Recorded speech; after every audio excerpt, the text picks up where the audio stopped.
Hey folks, welcome back to another episode of the Brand Builder Show. And this week's podcast is going to be a great episode all about getting your products into retail, big box stores, how you can develop another channel for your e-commerce business in retail. And to talk through that exciting opportunity, we've got Maureen on the show today. Maureen, thanks for jumping on the podcast today. Thank you for having me, Ben. Super excited to share my experience on all things retail and e-commerce. Yeah, no, we're excited to dive into it as well. It's a topic that we haven't talked about loads because we traditionally are so focused on, e-commerce and selling online, direct to consumer, but retail does present a really big opportunity. We've had a few guests on that have brands that are absolutely crushing it in retail. We've had a couple of the founders from Simple Modern on who are, just crushing it in retail. I just saw they got a partnership with Dude Perfect the other day, so my kids are just overjoyed about that. But brands like that are crushing it in retail, and I think often we think that as smaller quote unquote brands, we maybe don't have as many opportunities. So I'd love to try and bust some of those myths, hopefully with you today, and talk through that. Before we do, give us a bit of a background about yourself. Tell us, where you've come from in terms of your business experience and what's brought you to where you are today.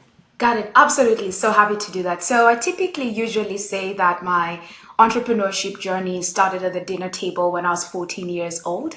So I grew up in Nairobi, Kenya, and both my mom and my dad are entrepreneurs. They literally own sort of like a hardware store. So if you're in the US listening to this, it's synonymous to a Home Depot. And they've done that for over 23 years. So as a child and all your parents are entrepreneurs, the only thing they talk about at the table is how to make money, how to stand out, and how to market. And so when we were growing up, my brother and I constantly wanted to have a different conversation on the table, but we never understood why it was never the case, especially when the markets in Kenya opened up, globalization became a thing, so everybody could actually go to China and source products. Mm-hmm. So we didn't know that opening up of the market was an issue to my parents, because the minute that happened, their sales began to tank, the business began to plateau. And at one point in time, I usually say this was the pivotal moment, my mom passed out when she lost everything in her business. And it was a matter of, what do I do? And the only thing I've known how to do in business is just being an entrepreneur and sell products. And so for me, I really struggled because I just couldn't make sense. Like, what's so hard about making money? Up until they hired a consultant, and the consultant told them that you need to start branding yourself and you need to start finding a way on how you can stand out, because anybody can sell what you're selling. And so that is what created a lot of curiosity for me and allowed me to pursue a master's in the US. And it's the reason why I came and I did a master's in business analytics. I did not know it was just marketing analytics at the University of Rochester. And that opened up doors for me where I got the opportunity to work for Nielsen, a market research company. I did a lot of predictive analytics, forecasting, brand strategy. And I was like, I kind of know the supplier side. Let me go to the manufacturer side, where we make products, we build the brands, we do the marketing and do all the exciting stuff, get into retail. And that's when I moved to the supplier side and I got the opportunity to work with some of the most beloved American brands like Lay's, L'Oreal, Dove, Nivea, you name it. I've kind of done it all, from strategy to communications. And to me, that's when I realized I now know what makes the big brands. And this information is not available for the small brands. And so I started dabbling with my parents' business. I noticed this thing kind of works. It's what led to me to creating my company, Startwood Consulting, that really focuses on teaching emerging e-commerce entrepreneurs the sales and marketing strategies they need to turn their beloved product brands into a household name. So that's my story. So I would say my parents are literally the catalyst behind all this. Yeah, amazing story. And it's amazing how, this is episode 80 something of this podcast. And, of the 80, entrepreneurs we've interviewed, how many of the founding stories come from challenge and adversity. Yeah. And I think that's what I try to tell our Brand Builder University community so much, is that the challenges we face, because there are many, and I have to sort of coach people through many of those challenges, that the challenges that we face really do define us as entrepreneurs, because the definition foundation really of an entrepreneur is the ability to solve problems. And so when challenges come our way, that's kind of the qualification for being an entrepreneur, which is not as glamorous as a lot of people make the entrepreneurial journey out to be, but it comes with its challenges. So hats off to you, for taking on that adversity and creating an amazing sort of career out of it. And we get to learn from your experiences too today, which is amazing. And you mentioned there big brands, small brands. I think the first thing I really want to try and cover is the idea of retail, selling to retail on a sort of a wholesale basis. Is that a tactic for only brands once they reach a certain huge size, or can smaller brands participate? What kind of level does an e-commerce brand need to get to before they start considering the idea of going into retail? So that's a really great question, and I have two answers to that. I don't think there is a level that you need to be at in order to get into retail. I personally think retail is a personal choice. Okay. And this is why I say this, because retail is an added channel. It's like being on e-commerce. It's like doing, if it's like selling on Etsy or selling in other people's platforms. Just for context, it's just another channel. For me, I usually tell people, do you have the resources to get into retail? And when I talk about having the resources to getting into retail, I basically mean, do you have the finances? Can you fulfill a high purchase order? Do you have a community or a traffic building system that can drive people there? Because one thing I usually tell people is that retailers literally give you the shelf.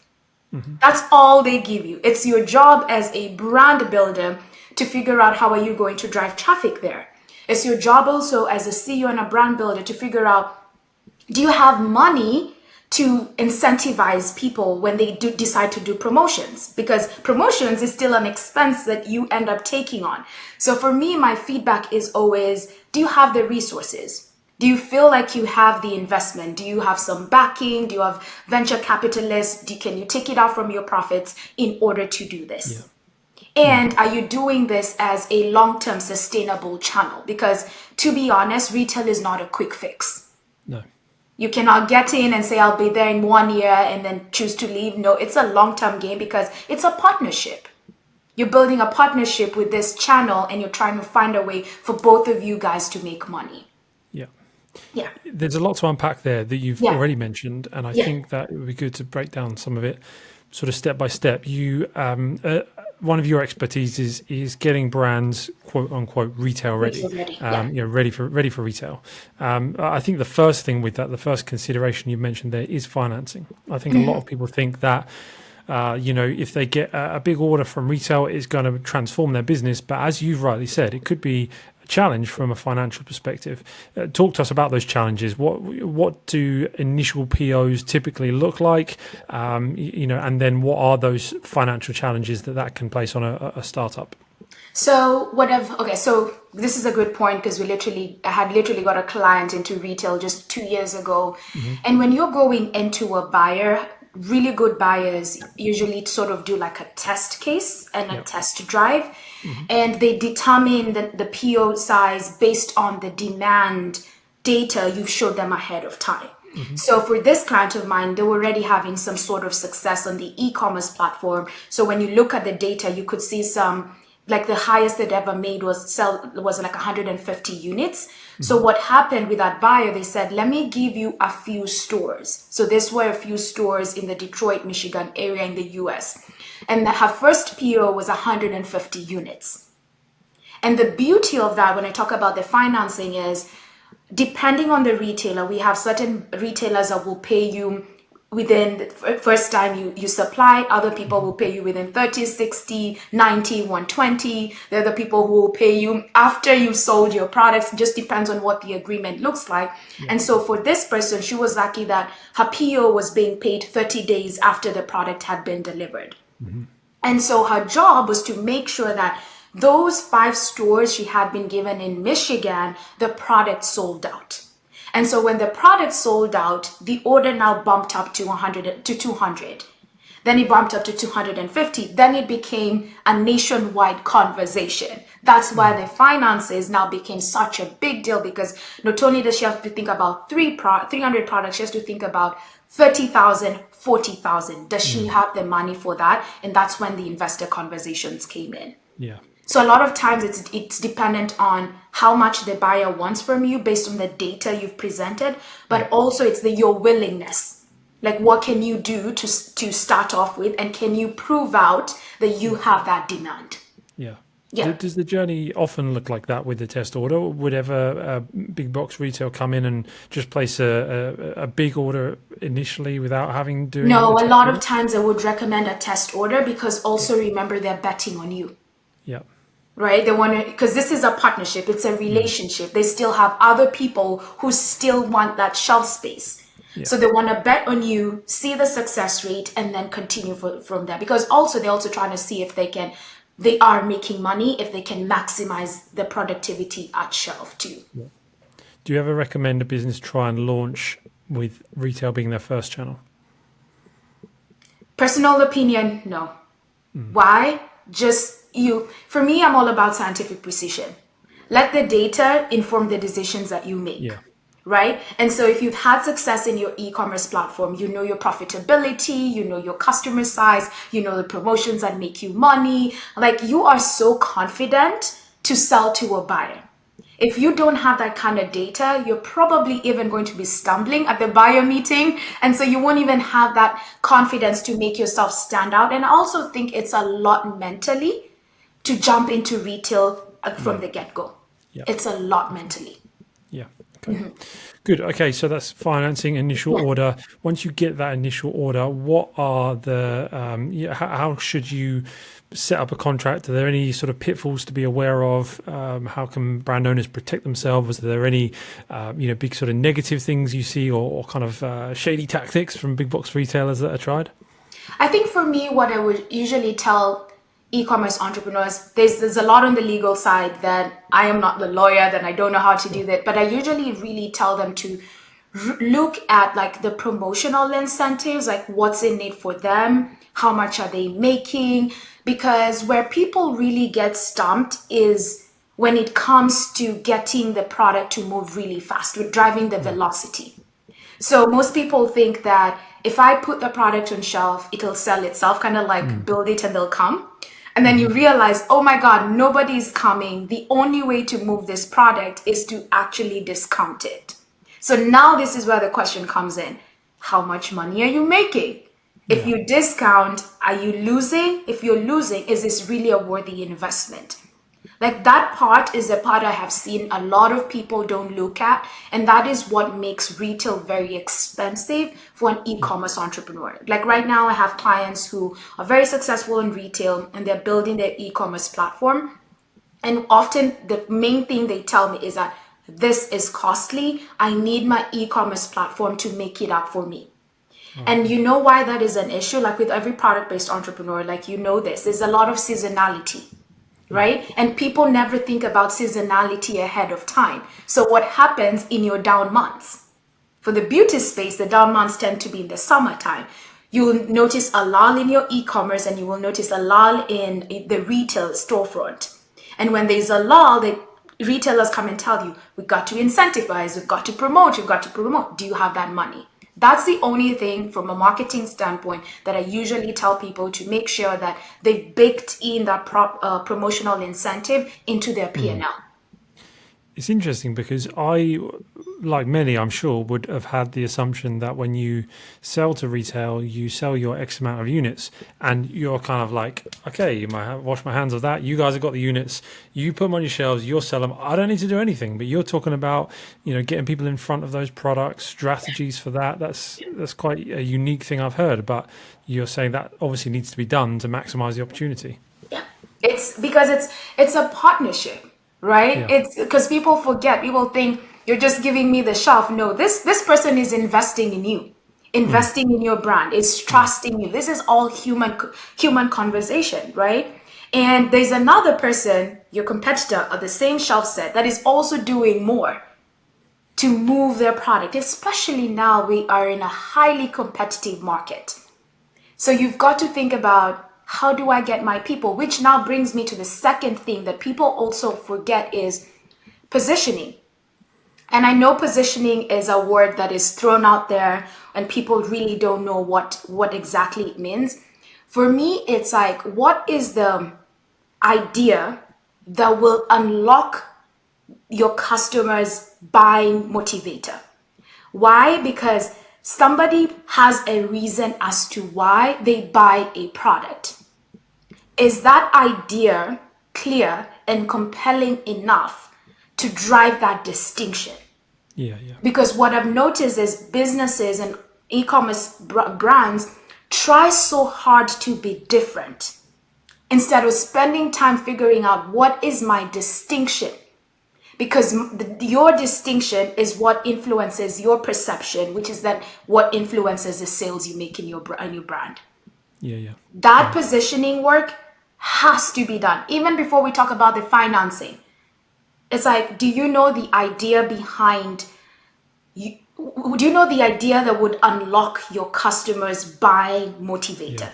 That's it. Yeah, definitely. What about when it sits on the shelf?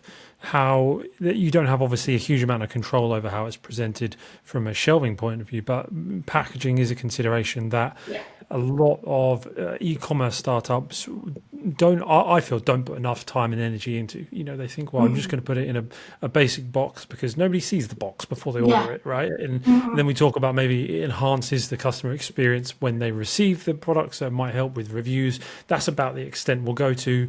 Maybe even, if I do a nice box, I can put it in the photos to help it sell, whatever, right? But in retail, packaging is obviously a whole nother consideration because they don't have a product listing page to be able to read. So what are some of the mindset shifts and some of the key things that need to be considered with regards to packaging? So packaging is complex to entrepreneurs, but it's the easiest part of it. You know why? Depending on what category you are in, there's certain table stakes that have to be there in order for your product to stand out.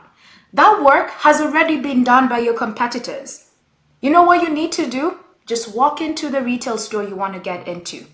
Take a picture of your shelf set and literally look at the similarities across all the products. You know why?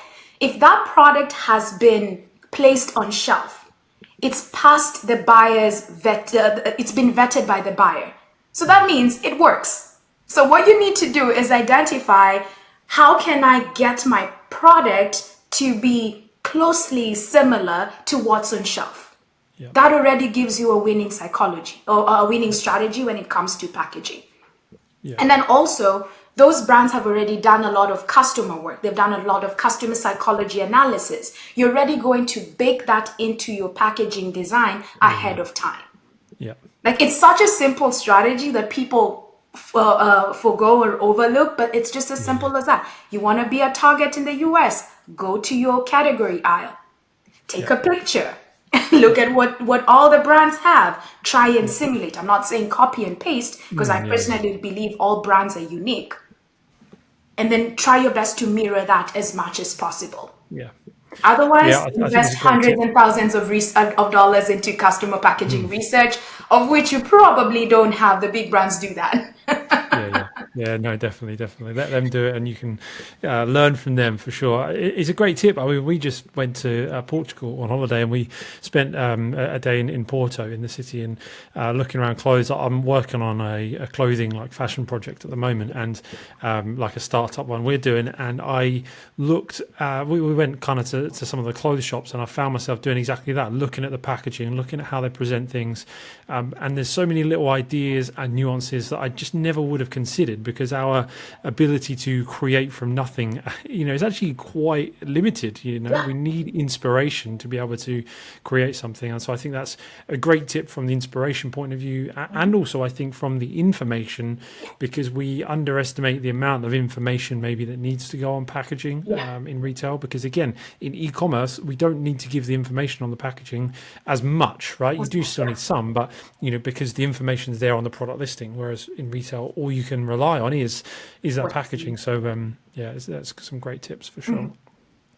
In terms of getting started with retailers, what are some of the things that a brand needs to do really to get their foot in the door? You know, this all sounds great, but I'm sure there's a lot of people screaming at me, Ben, right, how do find out, how do we actually get in contact with these people? What's the first step? Where do we start with this whole process of getting in?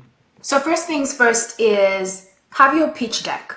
I usually say, like, whether you are planning to get into retail or not planning to get into retail, I strongly believe every brand should have a pitch deck. And a pitch deck is basically a deck that summarizes who you are, what your sales have been, what your competitive set looks like, what is your distinctive factor, what are the packaging elements that have to be, what's your product photography like.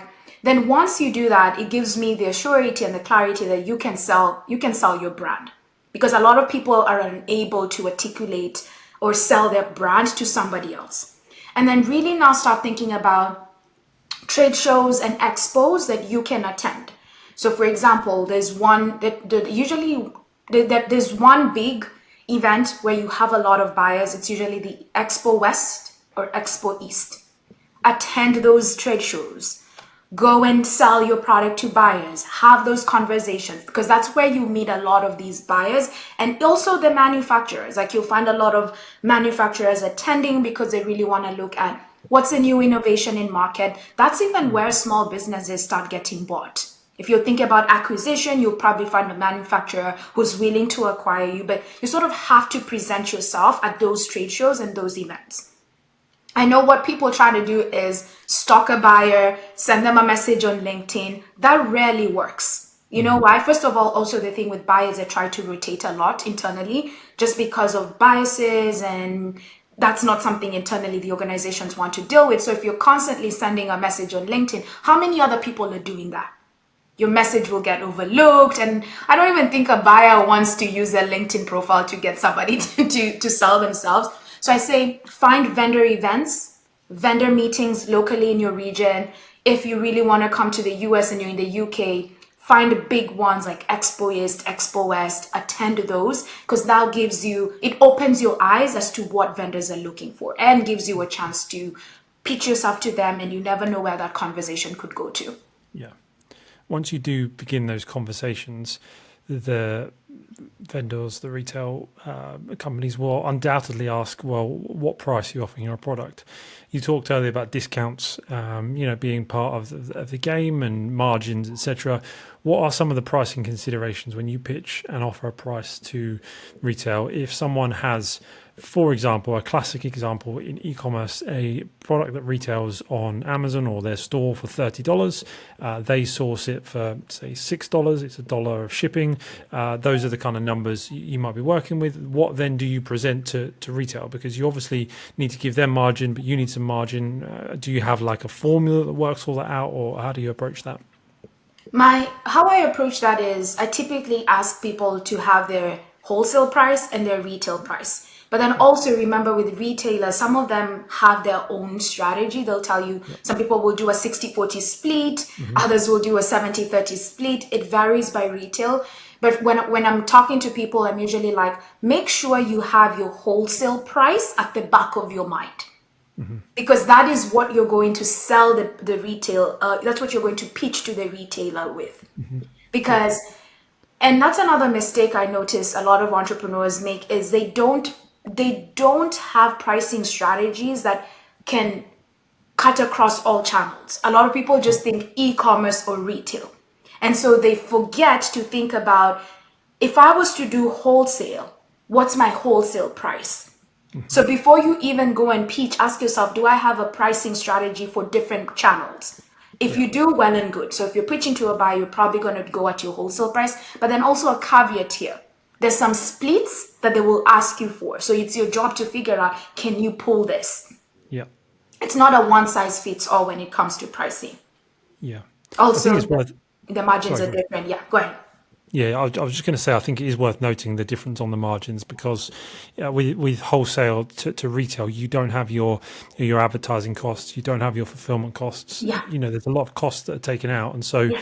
a lot of the times you can sell at 50 to 60% of your retail price to wholesale, but still, make good sort of 30% or more margins Yeah. on that. And people think, well, if I'm selling at half price, how do I make those margins? Well, because of those facts, you are selling a bulk load of goods that you deliver at one time to someone, and not only can you achieve those margins, actually it can be great for cash flow. It can Yes. be challenging for cash flow when you need to produce the first amount, but then if you've got a good term set up, like you said, net 30 days, you can get paid 30 days after all of the goods are delivered, whereas that order might take you 2, 3, 4 months to sell through D2C or Amazon. So it can be a blessing and a curse for cash flow, can't it? Exactly. Yep. Definitely. Cool. Okay. So, in terms of your experiences, have you got any sort of like real world examples, maybe of clients or case studies? Obviously, you don't have to give sort of details about the brands, but I suppose, just looking to finish up the episode by inspiring e-commerce brands about the journey of, say, some 6-7 figure e-commerce brands that then pivoted into retail as well, and the kind of the benefit that had for their business. Is there anything like that you can Yes, share at actually, I all? can talk about earlier on. I was talking about a client who got Mm, a purchase order of 100. yeah. So when she was getting into retail, she didn't even have a lot of success in e-commerce. Mm, She was just about a five-figure brand. We're talking about 50,000 annually. That's the most she sure. had done with umbrellas. Yeah, yeah. But luckily, she attended, like what I was telling you, vendor meeting that was being hosted by the Chamber of Commerce in her local state. And she Hmm. built a great relationship. She was ready with her pitch deck because she knew her brand really well. And she got that opportunity, and that pushed her brand to like multi six figure within a year. So Yeah, yeah. this just goes to show you that if you mentally are ready, because for her she was like, Maureen, and I'm telling you, she's like, she was 68 years old, Wow. and she was like, I don't have the energy to sort of compete with the whole online space. Like you probably know, online is getting crazy with the Mm, videos and the UGC content. And she was like, yeah, yeah. Maureen, I'm 68 years old. I kind of just want something that I want to retire, just ease into it. And that's why she jumped into it. She jumped into retail, got that great conversation with the buyer, started off at 100, grew up 150, 200 is now in multiple stores. But I can tell you one thing. The minute she got that order, she was going to that store every single day to sell. Amazing. Because she could not invest in shelf talkers, she could not invest in aisle shelf display. She was the person in store. So you can imagine a 68-year-old lady selling her product. So her velocities did really, really well. And she was like, so she sent me a message the other day. She was like, Maureen, I'm on track to being a millionaire. I couldn't have done this. And for her, that was exciting because, like you mentioned before, it's one huge order. You ship it, you go, and you kind of don't have to scramble with this one sale from your e-commerce, running after UGC content. And she's been doing really well just through the partnership. But let me tell you, she works hard. Because Mm, I told you, she mm, shows up at every store. She's always doing activations, traveling across the US just to make sure her product is top of mind across people. yeah. Yeah. Amazing. Amazing.